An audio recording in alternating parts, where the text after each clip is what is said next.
Thank you, Chair. I just rise this afternoon to make some comments regards the Minister's contribution to estimates last week. And in the suite of folio areas that the Minister is responsible for, a lot of areas that are of personal interest to myself, particularly around the children and youth, the education, skills and training, but then in this the broader suite now with hospitality and events and adding in tourism, important not only for Tasmania but for our shared electorate in Bass. I want to start with the hard and end with the positive, and the hard is the conversation that has been raised by many here this afternoon around Ashley. My journey, in fact, into public life started only a few steps prior, but journeyed through Ashley. Having worked with the Beacon Foundation at Launceston College, I found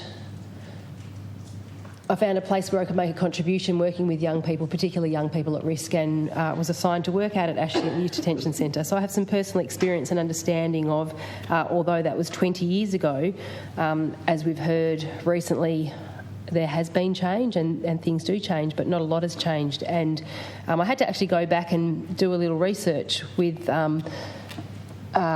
the leader of the Greens comment about over a century. It's like, wow, really, has that where it's all started? But over the last 100 years to get to this point where the extraordinary and devastating circumstances of last week with Alicia's public confrontation with the outcomes of her investigation, really brought this to a head.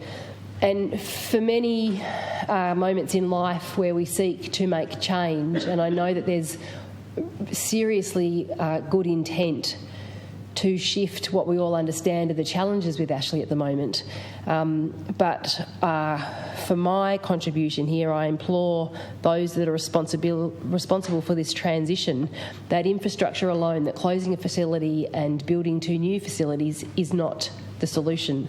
That deeply when we look at concerns in community or in organisational facilities, it's culture. And culture can sometimes be the most important part of any operation, but it can be the most difficult to shift.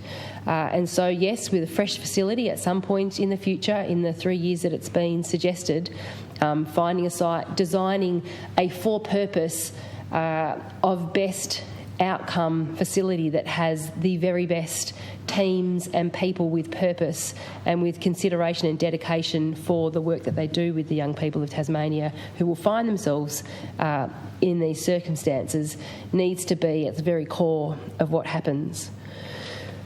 Just staying with the theme of young people and their development and expansion for a moment and looking into the education element of estimates from last week, I did want to highlight in a positive way some of the contributions in the estimates for particularly education facilities in the Bass electorate.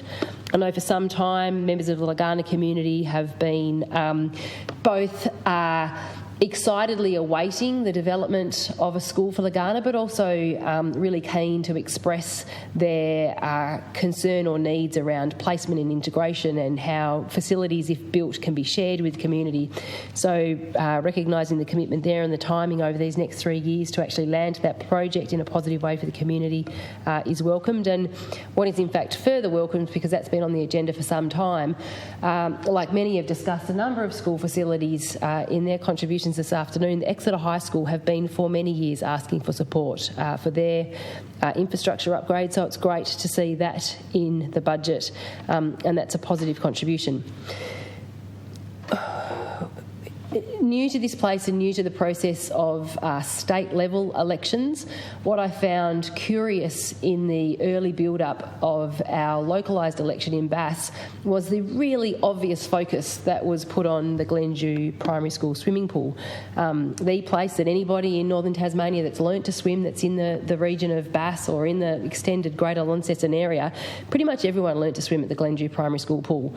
And there were suggestions that it was going to close. I mean, back in the day when we learned to swim. It was freezing, there was no heating, there was nothing, and we would often have our swimming lessons in winter. So for a recognition to roll back the intention to close, but to contribute or make that commitment to retaining that facility and in fact ensuring that it's upgraded and fit for purpose is also a welcomed outcome in this budget. So then what I want to speak to is the different suite of responsibilities for the Minister in hospitality and events, and acknowledging that the estimates period for tourism was in another time allocation, but that they all integrate and tie in together.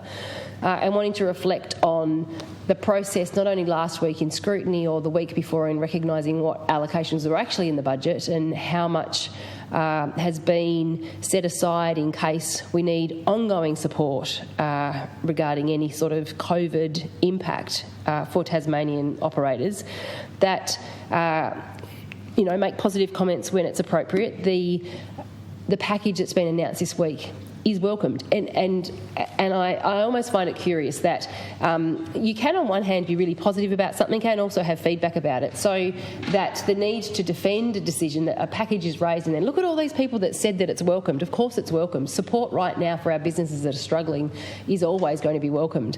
If it is enough and it goes to the point of what is really needed is a whole other conversation, but to have an expanded package of support is great. Just cast my mind back only the few weeks prior and over the month of this sort of sitting period and just before, being able to prosecute that the original grants program did little to support the businesses that were really struggling, because often if you're a small or a tiny business, the financial impact of not having visitation and not having the regular type of clientele that you would otherwise rely on has a massive financial burden. So that initially, after pressure from peak bodies and from this side of the House to have that reviewed and to open up for 25,000 and above eligible businesses was also welcomed. Now, I've had a particular interest and everyone will be aware of this, of, when businesses are under pressure and they're bleeding cash and they're having to monitor their cash flow, we talk about things being available in a month or so or in weeks. Some businesses right now are monitoring their cash flow daily. They're trying to figure out how they're going to get to the end of the week to pay their staff. So all and every bit of information is really important right now. And I did go on the Business Tasmania website over the last couple of days to find out how, for the businesses that are in contact with me, they can find out about what this packages actually mean. And I do note that today, while we were sitting in the House, the website was updated. But for me, there's been a particular interest over the last couple of weeks of the treatment of the JobKeeper payments and payroll tax. And I know there's two slightly different things happening here. There's the historical, where some organisations have, with the receiving of the JobKeeper, have triggered over the threshold, and where they thought they wouldn't pay any payroll tax, they're now being lumped with quite large and significant payroll tax liabilities. But I do note that in this current package there was a comment about, and people might say that we're fighting over words, but actually language is really important because it goes to definition. And the Minister, as we're all aware, was talking about payroll tax being exempt, JobKeeper payments being exempt from payroll tax, when in fact that wasn't the case.